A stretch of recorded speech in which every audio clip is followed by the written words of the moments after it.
அஸ்ஸலாமு அலைக்கும் வரஹ்மத்துல்லாஹி வபரகாத்துஹு. அன்பார்ந்த அனைத்து உறவுகளுக்கும் இனிய காலை வணக்கம்.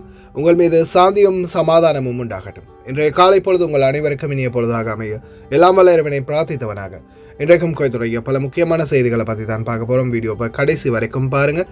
தெரியாத நண்பர்களுக்கும் மறக்காமல் ஷேர் பண்ணுங்கள். வீடியோ பிடிச்சிருந்தால் லைக் பண்ணுங்கள், சப்ஸ்கிரைப் பண்ணுங்கள், தொடர்ந்தும் சப்போர்ட் பண்ணுங்கள். நாட்டில் பல கேஸை போட்ட நம்மளுக்கே இன்னைக்கு குவைத்தில் பல கேஸை போட்டு வச்சுருக்காங்க சில குவைத்திகள். அதில் குறிப்பாக போனஸுக்காக போராடியதற்காக கிடைத்த பரிசு பார்த்திங்கன்னா 11 வழக்கும் 2 விசாரணைகளும். அதில் முதலாவது விசாரணை முடிந்த பிறகு இன்னும் 2 விசாரணைகள் the general department of criminal investigation டிபார்ட்மெண்ட்டில் இருக்குது. அதே போல் 9 வழக்குகள். அதில் 3 வழக்கு பார்த்திங்கன்னா இந்த நாட்டுடைய தகவல்களை திருடி அதே போல் பொய்யான செய்திகளை வெளியிட்டேன் அப்படின்ற எனக்கு எதிரான குற்றச்சாட்டு.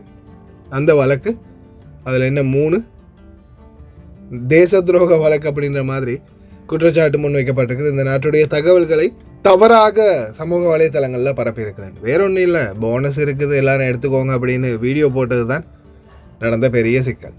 இட்ஸ் ஓகே, எல்லா பிரச்சனையும் ஃபேஸ் பண்ண தயார். நாட்டுக்கு போக முயற்சி செய்தது முடியாமல் போனது. இன்னொரு வருடம் உங்களுடன் பயணிக்க தயாராக இருக்கின்றேன். வார பிரச்சனைகளையும் சந்திக்க தயாராக இருக்கின்றேன் இன்ஷா அல்லாஹ். குவைத்துடைய டினார் மதிப்பு உள்ளதா பார்த்தெல்லாம் இலங்கைக்கான ரூபாய்கள் ஒரு தினாரின் மதிப்பு 984 ரூபாய் 58% உள்ளது. இந்தியாவின் ரூபாய்கள் ஒரு தினாரின் மதிப்பு 281 ரூபாய் 49% உள்ளது. இது அல் முசைனி எக்ஸ்சேஞ்சுடைய அப்ளிகேஷன் ஆன்லைன் ரேட் ஆகும். குவைத்துடைய பல எக்ஸ்சேஞ்சுகள்லையுமே அக்கௌண்ட் நம்பரை மறைச்சிடுறாங்க. இதை பற்றியும் உங்களுக்கு தொடர்ந்துமே தெரிய தாருது. நீங்கள் ஏதாவது ஒரு புதிய எக்ஸ்சேஞ்சுக்கு பழைய பற்றுச்சீட்டோட போகிறீங்களா இருந்தால் நிச்சயமாக அதில் அக்கௌண்ட் நம்பர் இருக்கா அப்படின்றத செக் பண்ணிக்கோங்க. அப்படி இல்லாத பட்சத்தில் எழுதிட்டு போனாலும் பிழை இல்லாத அக்கௌண்ட் நம்பர் எழுதிட்டு போங்க.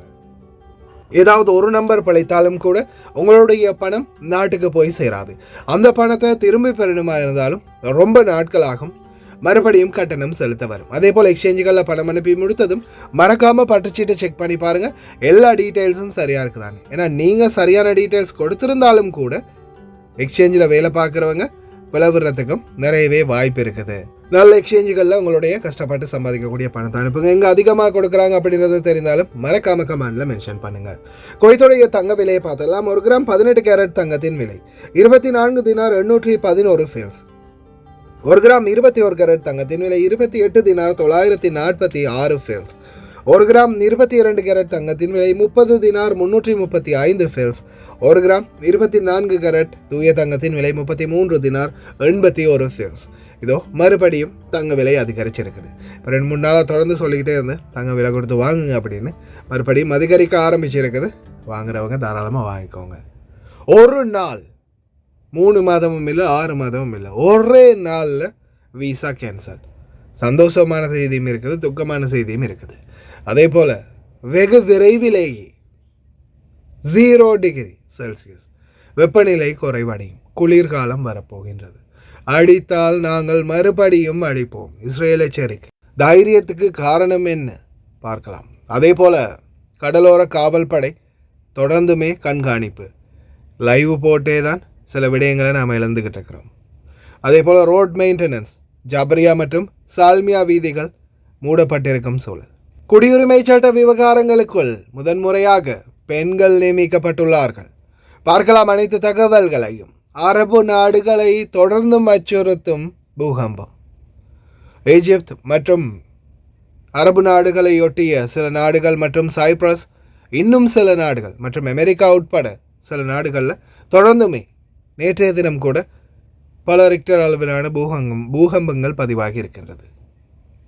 நிலத்தகடின் நிலையற்ற சூழலை இதற்கான காரணம் அப்படின்னு புவியியல் ஆய்வாளர்கள் தெரிவிச்சிருக்கிறாங்க. அதே போல் வெகு விரைவிலேயே குளிர் மறுபடியும் ஆரம்பமாகும் அப்படின்னு தெரிவிச்சிருக்கிறாங்க.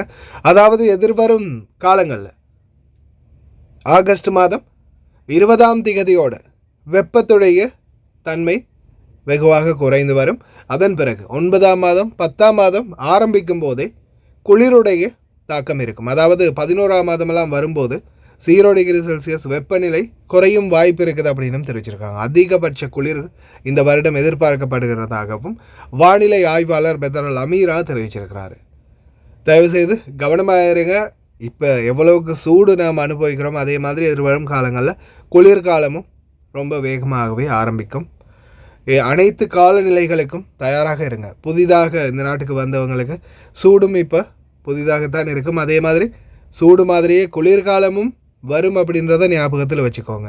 ஜாக்கெட் எல்லாம் ரெடி பண்ண வேண்டிய சூழல் வரும் 8ஆம் மாதம் இறுதி வரும்போது.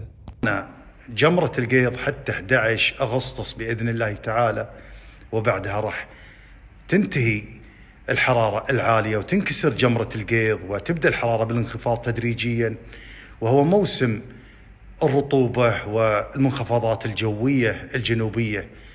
لكن إذا كانت الرياح الجنوبية ضعيفة مع نهاية الصيف واستمرت معانا الرياح الشمالية، فنتوقع هبات الغبار تستمر معانا والحرارة أيضا تستمر معانا، والوسم تكون أمطاره ضعيفة والله العالم، والشتاء راح يدخل علينا مبكر وبرودته راح تكون عالية وشديدة وقد تصل إلى ما دون الصفر المئوي بسبب استمرار الجفاف وهذه الرياح الشمالية الغربية. والله أعلم. ஈரானியங்களை தாக்குவதாக அறிவித்ததை அடுத்து மீண்டும் நாங்கள் ஈரானுடன் போரிட தயார் அப்படின்னு ஆக்குபேஷன் மினிஸ்டர் தெரிவிச்சிருக்கிறார். அதாவது இஸ்ரேலிய பாதுகாப்பு அமைச்சு தெரிவித்த தகவல். இவ்வளவு தைரியமாக தெரிவிக்கிறதுக்கு காரணம் என்னென்னு பார்த்தீங்கன்னா, ஈரானில் இருந்து அனுப்பக்கூடிய மிசைல் அவங்கள நோக்கி செல்றதுக்கு முன்னாடியே பல நாடுகளில் இருக்கக்கூடிய அவங்களுடைய அமெரிக்கன் பேஸ், அதாவது அமெரிக்காவினுடைய உதவி இருக்கிறதால அமெரிக்கன் பேஸில் இருந்து அந்த மிசைல்களை தடுத்து நிறுத்துவாங்க அப்படின்ற 100% நம்பிக்கை எங்களுக்கு இருக்குது அப்படின்ற மாதிரி இஸ்ரேல் தெரிவிச்சிருக்கிறாங்க. இந்த ஒரே ஒரு காரணத்துக்காகத்தான் இப்போ ரீசெண்டாக கூட பார்த்திங்கன்னா கட்டாரில் ஈராக்கில் எல்லாம் இராணுவ தளங்களை குறிவைத்தது ஈரான். காரணம் இதுதான். ஏன்னா அவங்களுக்கு இடையூறு விளைவிக்கும் விதமாக அமெரிக்க பேஸ்கள் இருந்துச்சுன்னா நிச்சயமாக இந்த யுத்தத்துக்கு இடையில் இந்த பல அமெரிக்கன் பேஸ் அவங்களுக்கு தடங்களாக இருக்கும் அப்படின்றதால. அதே போல் தஹ்ரானில் உள்ள தப்ரிஸ் மற்றும் இஸ்ஃபஹான் அணு ஆய்வு நிலையங்களையும் தாக்குவோம் அப்படின்னு எச்சரிக்கை விடுத்திருக்குது இஸ்ரேல். ஈரான் அதுக்கான பதில் என்ன கொடுக்க போது விரைவில் பார்க்கலாம் பொறுத்திருந்து. வெறும் ஒரே நாள், 3 மாதமும் இல்லை 6 மாதமும் இல்லை, வெறும் ஒரே நாளில் வீசா கேன்சல் பண்ண முடியும். அதாவது வீசா ஒருத்தருக்கு அனுப்பி, புதிய வீசா அனுப்பி அவர் வர முடியாமல் போனாலும் சரி, அதே மாதிரி தொழிலாளர்கள் வீசாவோட போகிறீங்க, அதாவது அக்காமல் அடிச்சுட்டு போகிறீங்க, போயிட்டு அடுத்த நாளே கால் பண்ணி சொல்கிறீங்க பாபா என்னால் வர முடியாது அப்படின்னு. அப்போ அந்த 3 மாத காலம் வரைக்கும் கஃபீல்கள் காத்திருக்கணுமா வீசா கேன்சல் பண்ணுறதுக்கு அப்படின்னு கேட்டிங்கன்னா அப்படி எதுவுமே இல்லை. உடனே போய் கேன்சல் பண்ணலாம் அப்படின்றத ஃபுல் தெளிவான விளக்கத்தோட நேற்றைய தினம் ஒரு சகோதரர் குவைத்தி நபர் ஒருவர் வீடியோனை பதிவிட்டிருக்கிறாரு. இந்த தகவல் என்னென்னு பார்த்தீங்கன்னா சந்தோஷமான தகவல். கேன்சல் பண்ணிவிட்டு உடனே புதிய வீசா எடுக்கக்கூடிய வாய்ப்பு இருக்குது. அதால் சிலருக்கு உடனே கேன்சல் ஆகிடும். புதிய வீசாவில் மறுபடியும் குவைத்துக்கு வந்துடலாம். அதுவும் பணிப்பெண்கள் தான். ஓட்டுநர்களாக இருந்தால் நிச்சயமாக 2.5 வருடம் காத்திருக்கணும்.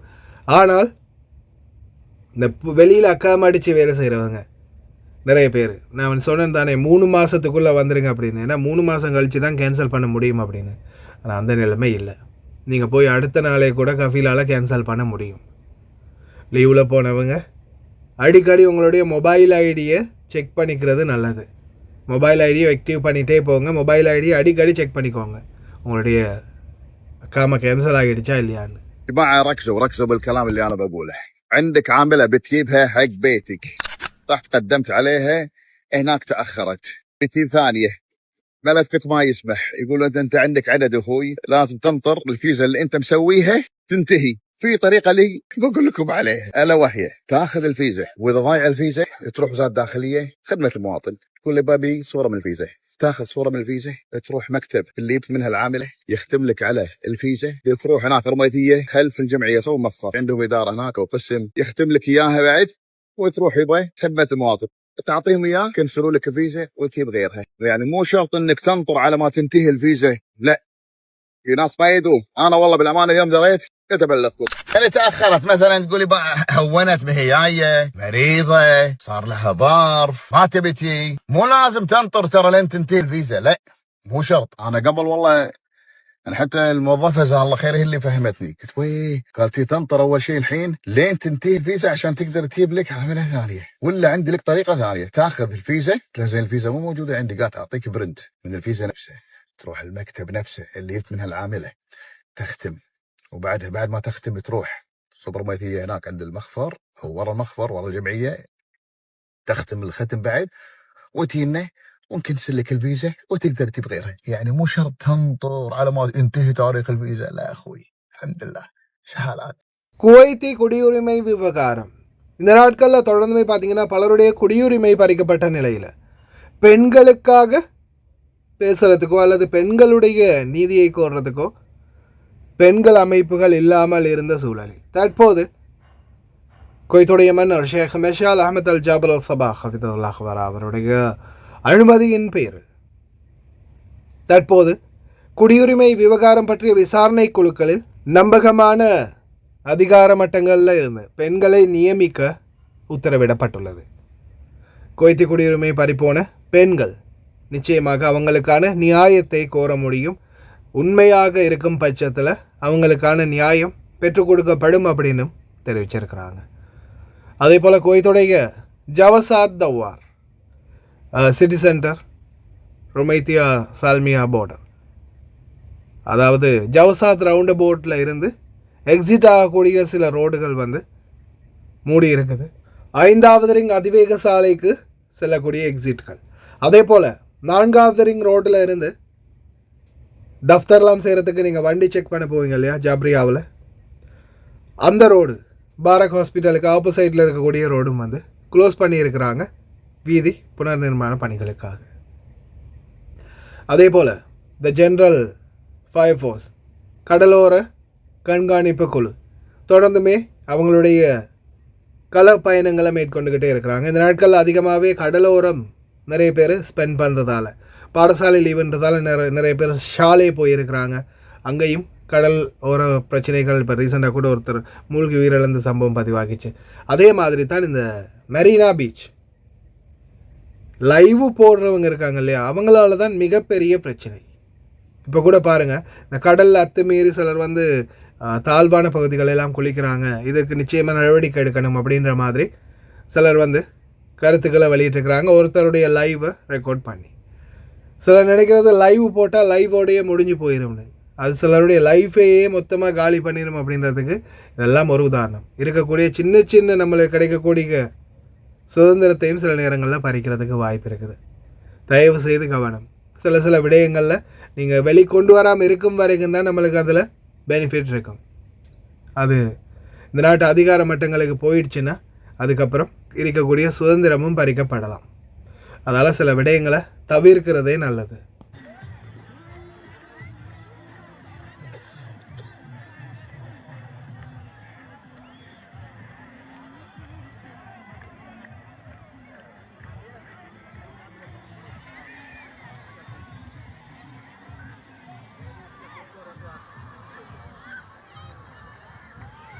حبيبي ابو دهب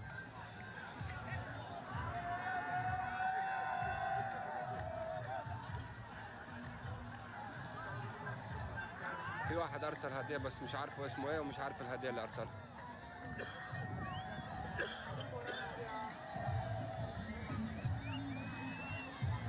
انصح كل واحد يجي مارينا دلوقتي، والله الجو جميل والناس مبسوطه. الدانا ومار بودي ابن عمي، والدانا اختي الغاليه. ايوه يا